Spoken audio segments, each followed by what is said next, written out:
दोस्तों नमस्कार, जय श्री राधे। आज हम आपको सब साधनों का सार में एक चीज बताएंगे कि भगवान हमको कैसे मिले। सब कुछ परमात्मा का है। ये चीज अगर आपने मन में की कर ली, ये मंत्र है कि सब कुछ परमात्मा का है। गीता में भगवान ने कहा है, भूमि रापो अनलो वायु खम मनो बुद्धिरेव चा अहंकार इतियम में भिन्ना प्रकृतिरष्टधा अपरेय मितस्त्वं प्रकृति विद्धि में पराम जीव भूता महाबाहो येयम धारेत जगतः। इसका मतलब है कि पृथ्वी, जल, तेज, वायु, आकाश, ये पंच महाभूत और मन, बुद्धि, अहंकार, ये 8 प्रकार के भेदों वाली मेरी परा प्रकृति है। कौन कहता है? ये कृष्ण भगवान ही कहते हैं अर्जुन से। क्या कहते हैं? हे महाबाहु, ये अपरा प्रकृति से भिन्न रूप बनी हुई मेरी परा प्रकृति को जान, जिसके द्वारा ये जगत धारण किया जाता है। सृष्टि मात्र में इन 8 चीजों के सिवाय कुछ भी नहीं है। ये मेरा परिवार, ये कुछ नहीं, वो कह रहे मैं ही हूँ। ये 8 परमात्मा की प्रकृति, मतलब स्वभाव से परमात्मा का ही स्वरूप है। पंच महाभूतों से बना हुआ शरीर, मन, बुद्धि, अहंकार भी भगवान के ही तो हुए। इनको हम अपना मान लेते हैं, बस यहीं पे गलती हो जाती है। जीव भी परमात्मा की प्रकृति होने से परमात्मा का ही स्वरूप हुआ। आप विचार तो करो, 8 प्रकार की अपरा प्रकृति, जीव और परमात्मा, इन 10 के सिवाय और क्या है? सब कुछ परमात्मा ही है। सब जग ईश्वर रूप है। वासुदेव सर्वम इति। शरीर, इंद्रियां, मन, बुद्धि सबके सब परमात्मा के हैं। इनको अपना मानकर ही हम बंधन में पड़े हैं। इनको अपना मत मानो तो आपको बंधन बिल्कुल नहीं होगा। आप मन को सर्वथा भगवान का ही मान लो तो मन के विचार विकार आपको कहाँ लगेंगे? कुछ भी। जब भगवान का है तो अच्छा बुरा आप जानो प्रभु। मन के सुख दुख आपको नहीं लगेंगे। फिर जब सब कुछ भगवान का ही है, आपका कुछ है ही नहीं, फिर आपका किसी से क्या लेना देना? आपका काम यही है कि भगवान की प्रकृति को अपना मत मानो, मन को अपना मत मानो, बुद्धि को अपना मत मानो, अहंकार को अपना मत मानो। ये काम आप चाहे अभी कर लो और चाहे कितने जन्मों के बाद करो। ये नहीं कह रहे भगवान, कहते चाहे हजारों वर्षों के बाद करो, करना तो पड़ेगा ही झक मार के अगर मुक्ति चाहिए। नहीं तो पुनरपि जन्मम पुनरपि मन्नम पुण्यम जन्नी जठरे शयनम। बार बार जन्मो, बार बार मरो, फिर आओ, फिर उल्टे लटको, फिर पैदा हो, फिर रहो, फिर बुढ़ापा, जवानी, बचपन, फिर मरो। इसी में चलते रहेगा। बाद में अथवा जन्मों के बाद भी करो, चाहे कई जन्मों के बाद करो, इन वस्तुओं को अपना मानते ही आप पर आफत आती रहेगी। नहीं तो कुत्ते के मन का विकार आपको लगता है क्या? मन को अपना मानते ही विकार लगता है। इतनी ही बात आपको समझनी है। मैं आपको यही बात समझाना चाहता हूँ कि संपूर्ण जगत परमात्मा का स्वरूप है। इसलिए शरीर, इंद्रियां, मन, बुद्धि और अहंकार को अपना मत मानो। इनको भगवान के अर्पित करने में क्या बाधा है? किंचित मात्र भी बाधा नहीं है, क्योंकि सब वस्तुएं हैं ही भगवान की। उनको अपना मानना ही गलती है, जिसके फलस्वरूप पाप पुण्य तथा जन्म मरण होते हैं। उनको अपना मत मानो तो कोई बंधन नहीं रहेगा, कल्याण हो जाएगा। किसी को अपना मानने या न मानने से में मनुष्य सर्वथा स्वतंत्र है, परतंत्र है ही नहीं। आप धर्मशाला में रहते हैं, सब काम करते हैं, पर भीतर से मानते हैं कि ये मेरा नहीं है। राजकीय वस्तुओं को कोई अपना मान लेता है क्या? उसको तो फिर दंड मिलता है। कह दे कि भैया ये कचेरी हमारी है तो उसका हुआ है। स्टाम्प वेंडर को वहाँ जो कुछ है कह दो हमारा है, क्या होगा? उसी तरीके से उसको अपनी न मानकर उचित व्यवहार करे तो दंड क्यों मिलेगा? अगर आपको अपना कल्याण करना है, जन्म मरण में नहीं जाना है, तो इतनी सी बात मान लो कि सब वस्तुएं भगवान की हैं, मेरी नहीं हैं। भगवान भी कहते हैं मत्ता पर तरम नान्यति किश्चिदित धनंजया। हे धनंजय, मेरे सिवाय इस जगत का दूसरा कोई किंचित मात्र भी कारण तथा कार्य है ही नहीं। अगर अपना उद्धार करना हो तो सच्ची बात को स्वीकार कर लो कि सब कुछ भगवान का है। स्वीकार करना या न करना आपकी मर्जी के अधीन है। शरीर को आपने अपना मान लिया पर यह आपका है ही नहीं। एक दिन शरीर छूट जाएगा, मर जाएगा और लोग इसको जिंदा जला देंगे। जैसे मरने के समय यह आपके साथ नहीं रहेगा, ऐसे अब भी ये आपके साथ नहीं है। इतनी सी बात आप स्वीकार कर लो तो सब काम ठीक हो जाएगा। आप कह सकते हैं कि हमारे से स्वीकार नहीं होता, कह सकते हो, परंतु ये बात आपके भीतर खटकनी चाहिए कि स्वीकार क्यों नहीं होता। इस पर आपका वश चलता है क्या? इसका रात दिन विचार होना चाहिए, फिर स्वीकार हो जाएगा। कारण कि सच्ची बात मिट नहीं सकती। 2 और 2 4 ही होंगे, 3 और 5 नहीं हो सकते। आप मकान को अपना मानते हो, पर जब उसको बेच देते हो तब उसको अपना मानते हो क्या? आप खुद विचार करो कि कौन सी बात सच्ची है, कौन सी बात झूठी है। सच्ची बात को स्वीकार करने में बाधा क्या है? आपके मन में उत्कंठा होनी चाहिए कि अब तो मैं सच्ची बात ही मानूंगा। चाहे आज मानो, चाहे वर्षों के बाद मानो, चाहे जन्मों के बाद मानो, कभी न कभी सच्ची बात को मानना ही पड़ेगा। जब तक सच्ची बात को नहीं मानोगे तब तक सुखी नहीं हो सकते, दुख पाना ही पड़ेगा। सच्ची बात को माने बिना पिंड नहीं छूटने वाला है। जब सच्ची बात माने बिना कभी शांति मिलेगी नहीं तो फिर झूठी बात क्यों माने? जब कभी कल्याण होगा तो सच्ची बात को मानने से ही होगा। रामानंद आनंद से शिवरया सरसी काज, भावे शिवरो काल ही भावे शिवरो आज। मतलब ये आपके कल्याण की बात है, इसलिए आपके हित के लिए ही कहता हूँ। आप मान लोगे तो मेरे को क्या मिल जाएगा? आप नहीं मानोगे तो मेरे को क्या घाटा पड़ जाएगा? मेरी तो यही प्रार्थना है कि आप सच्ची बात मान लो। सच्ची बात को पहले स्वीकार कर लो, फिर वह वैसी ही दिखने लग जाएगी। मन बुद्धि आदि सबको भगवान का मान लो तो आपका सांसारिक व्यवहार भी बढ़िया होगा, किसी प्रकार का कोई नुकसान नहीं होगा। अगर आप विश्वास न होता हो तो मेरे से सौदा कर लो, जो नफा होगा वह आपका, जो नुकसान होगा वो मेरा। आप यह तो कह सकते हैं कि बात हमारे मानने में नहीं आती, पर बात ये सच्ची है, यह तो आप स्वीकार कर तो सकते हो।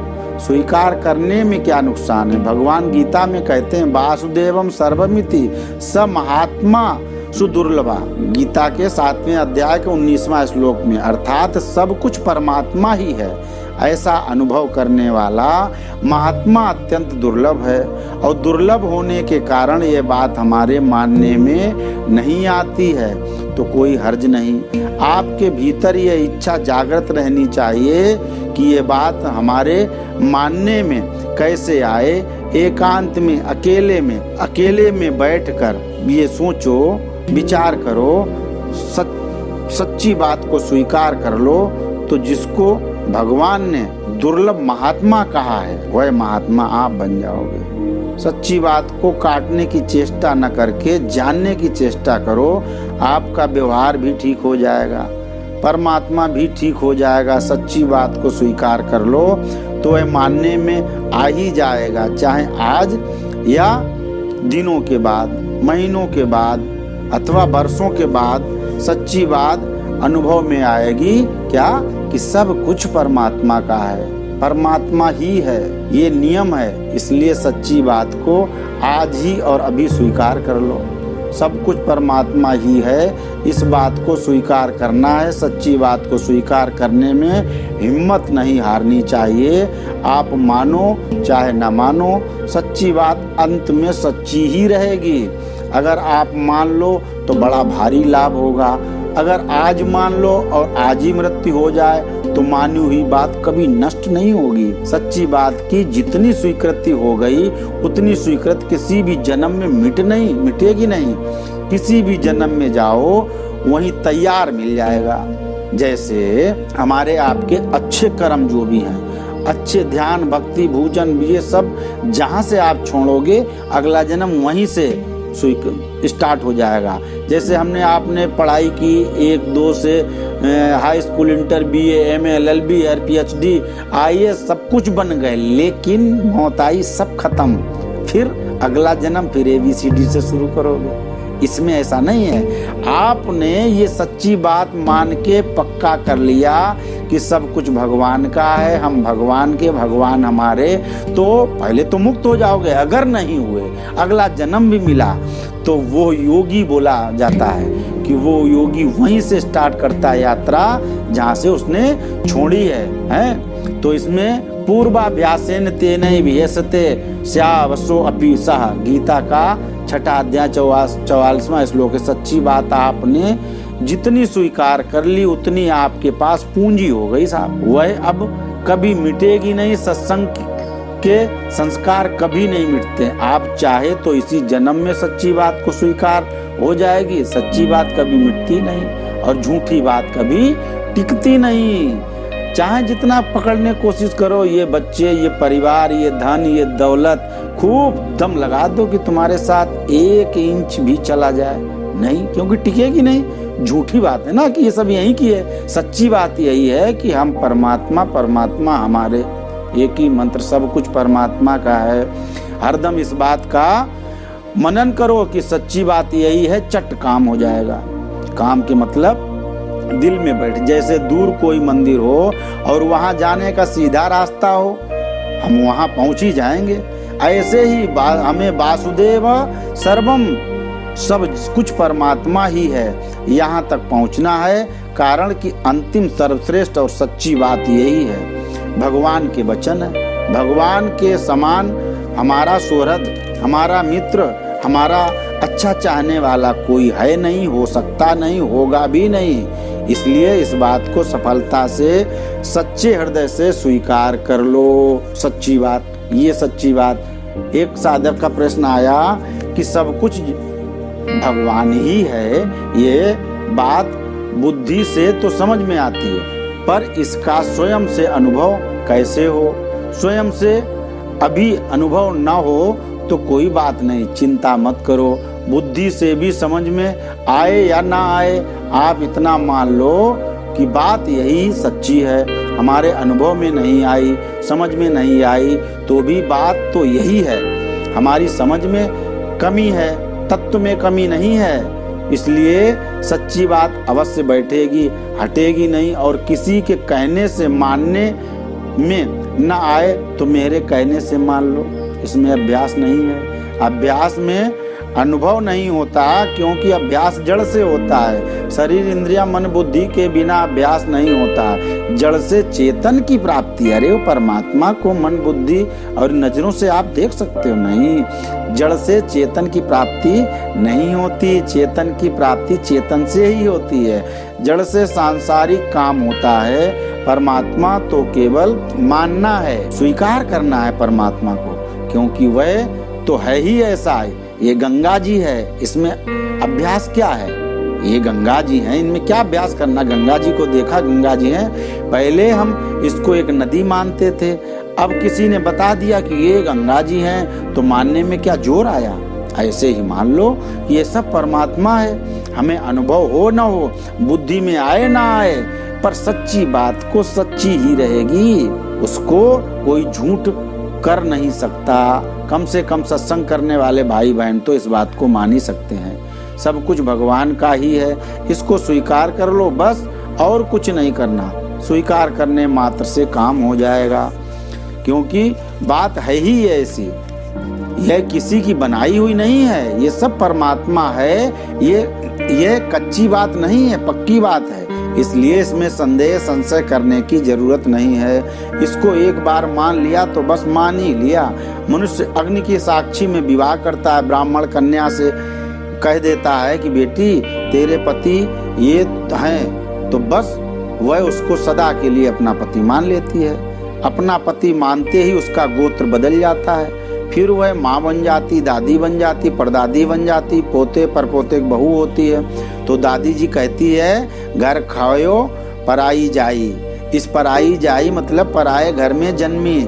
छोकरी ने मेरा घर खो दिया, घर बिगाड़ दिया। अब उस दादी से कोई पूछो कि माँ जी आप तो घर जाई हो, दादी जी को याद ही नहीं कि मैं भी पहले परजाई थी, पराई जाई हुई हूँ।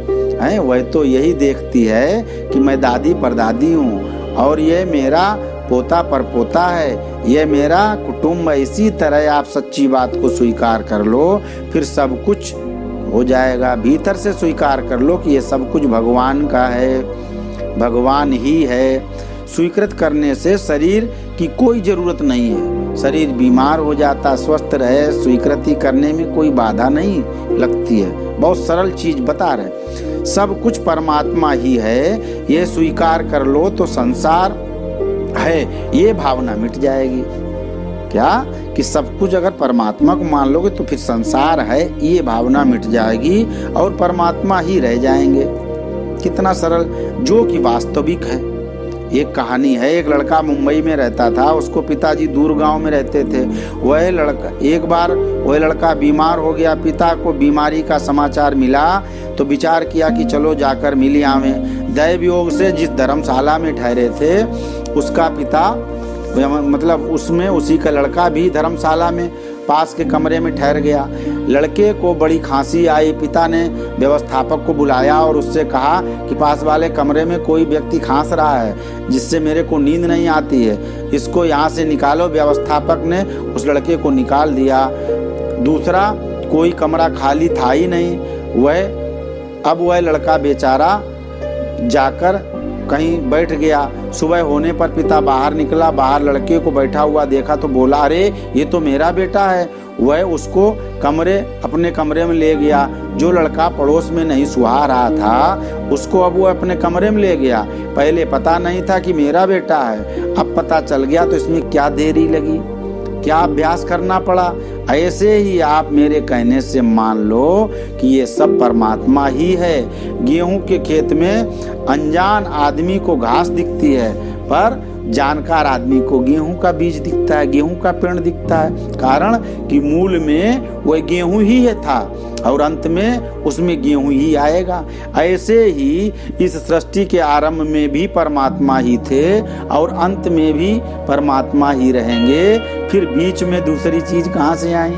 एक परमात्मा ही अनेक रूपों से प्रकट हुए हैं। इसलिए मन भी वही है, बुद्धि भी वही है, प्राण भी वही है, इंद्रियां भी वही है, शरीर भी वही है, स्थूल भी वही है, सूक्ष्म भी वही है, कारण शरीर भी वही है। सब कुछ परमात्मा ही है, दूसरा कोई है ही नहीं। आपको दिखे न दिखे, केवल ये मान लें कि परमात्मा ही है, फिर दिखने लग जाएगा। क्योंकि वास्तव में है ही वही। इसमें कुछ असत्य नहीं है, कोई ठगाई नहीं, कोई धोखा नहीं है। बिल्कुल सच्ची बात है। साक्षात परमात्मा ही परमात्मा है। भगवान ने सृष्टि बनाई तो कहीं से बिल्टी नहीं मंगाई, कहीं से वस्तुएं नहीं मंगाई। आप ही आप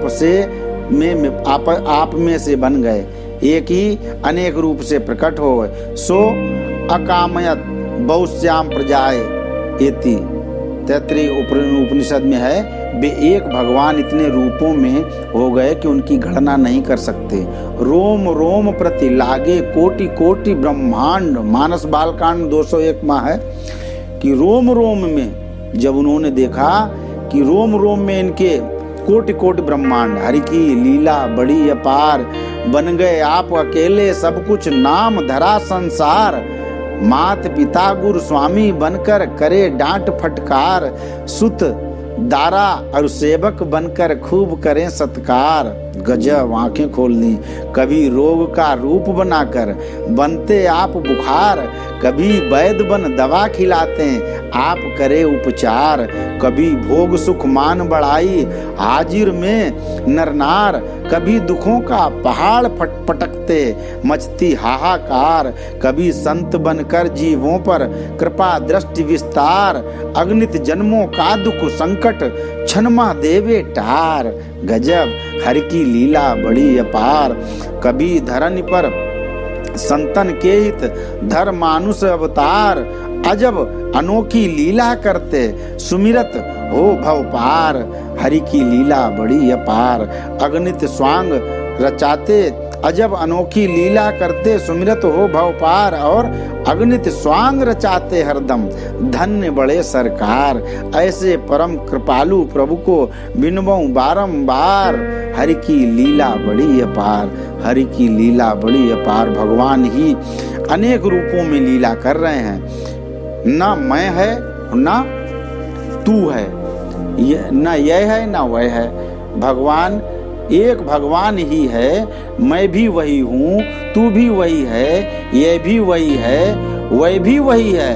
उसके सिवाय दूसरा कहाँ से आए, कैसे आए? दूसरा कोई है ही नहीं। एक साधु थे, कहीं जा रहे थे, रास्ते में लघु शंका करने के लिए एक खेत में बैठ गए। खेत के मालिक ने देखा कि जो हमारे खेत में कुछ सब्जियां या मतीरा चुरा रहता है वो यही है। उसने आकर पीछे से लाठी मार दी। जब देखा कि ये तो बाबा जी है तो माफी मांगने लगा। बाबा जी बोले कि तुमने मेरे को मारा ही नहीं, तुमने तो चोर को मारा है। वो बोला अब क्या करूं महाराज? बाबा जी बोले अब तेरी जैसी मर्जी। अब वह बाबा जी को गाड़ी में बिठाकर शहर ले गया, उसकी मल्लम पट्टी कराई। बाद में एक दूसरा आदमी दूध लेकर आया और बोला महाराज दूध पी लो। बाबा जी बोले तू बड़ा अजीब है, कभी लाठी मारता कभी दूध लाता है, तेरी लीला विचित्र है। वह आदमी बोलता महाराज मैंने लाठी नहीं मारी। बाबा जी बोले तू बता दूसरा आया कहाँ से? तू ही था, मैं जानता हूँ। वह आदमी बड़ा घबरा गया कि बाबा जी मेरे को पकड़ा देंगे, फंसा देंगे। वह बार बार कहे महाराज मैंने नहीं मारा, पर बाबा जी उसकी बात मानने को राजी नहीं थे। बाबा जी यही कहते हैं कि मैं जानता हूँ तू ही था, यह सब तेरा ही काम है। बाबा जी की दृष्टि में क्या था? बाबा जी की दृष्टि कहाँ थी? भगवान पर थी। भगवान के सिवाय दूसरा कोई कहाँ से आए? पृथ्वी जल तेज वायु आकाश मन बुद्धि और अहंकार ये अपरा प्रकृति है, जीव परा प्रकृति में ही है। ये दोनों प्रकृतियां भगवान का स्वरूप होने से भगवत स्वरूप ही है। इसलिए सब रूपों में भगवान को ही देखकर मस्त हो जाओ, हरदम मौज में रहोगे, आनंद में रहो। वाह प्रभु वाह, आनंद आ गया, कृपा हो गई कि सब जगह सब समय आपके ही दर्शन हो रहे हैं। पहले हम इस बात को जानते नहीं थे, अब आपकी कृपा से बात मिल गई है। अब पता लग गया कि प्रभु आप ही हो, आप ही हो, आप ही हो। जड़ भी आप हो, चेतन भी आप हो, स्त्री में भी आप हो, पुरुष में भी आप हो, माँ भी आप ही हो, बाप भी आप ही हो, दादी भी आप ही हो, दादा भी आप ही हो, हमारे सब कुटुंबी आप ही हो, पशु भी आप हो, पक्षी भी आप हो, जलचर नभचर थरचर आप ही हो, उद्दी स्वेजड़ अंडज जरायुज भी आप ही हो। आप ही नदी हो, आप ही पहाड़ हो, आप ही समुद्र हो, आप ही सूर्य हो, आप ही चंद्रमा हो, आप ही तारा हो, आप ही मनुष्य हो, आप ही असुर हो। गजब, आप ही भूत प्रेत, आप ही राक्षस हो, आप ही देवता हो। मैं भी आप ही हूँ, तू भी आप ही हो, यह भी आप ही हो, वह भी आप ही हो, ऊपर भी आप ही हो, नीचे भी आप ही हो, पूरब में आप ही हो, पश्चिम में आप ही हो, उत्तर में आप ही हो, दक्षिण में आप ही हो, ईशान में भी आप ही हो, नैऋत्य में भी आप ही हो, आग्नेय में भी आप ही हो, वायव्य में आप ही हो, भूतकाल में भी आप ही हो, वर्तमान काल में भी आप ही हो, भविष्य काल में भी आप ही हो, काल के अतीत भी आप ही हो, जंगल भी आप ही हो, मैदान भी आप ही हो। इस मंडप पंडाल जहाँ भी देखता हूँ आपके रूप में आप ही हो। बत्ती भी आप ही हो, पंखा भी आप ही हो, खंभा भी आप ही हो, सब कुछ आप ही हो। परमात्मा प्रभु मेरे आप ही हो, वृक्ष भी आप हो, मकान में भी आप ही हो, जो दिखता है वह भी आप ही हो, जो नहीं दिखता वह भी आप ही हो, सिंह रूप में भी आप ही हो, रीछ रूप में भी आप ही हो, बंदर रूप में भी आप ही हो, साधु के रूप में भी आप ही हो, गृहस्थ के रूप में भी आप ही हो, अन्न के रूप में भी आप ही हो, तरह तरह के फलों के रूप में भी आप ही हो, भूख में भी आप हो, प्यास में भी आप हो, सोते हुए में भी आप हो, बैठे हुए में भी आप हो, तरह तरह के रूपों में आप ही हो। आपके सिवाय कोई है ही नहीं, हुआ ही नहीं, होगा ही नहीं, हो सकता ही नहीं। सब रूपों में केवल आप ही हो।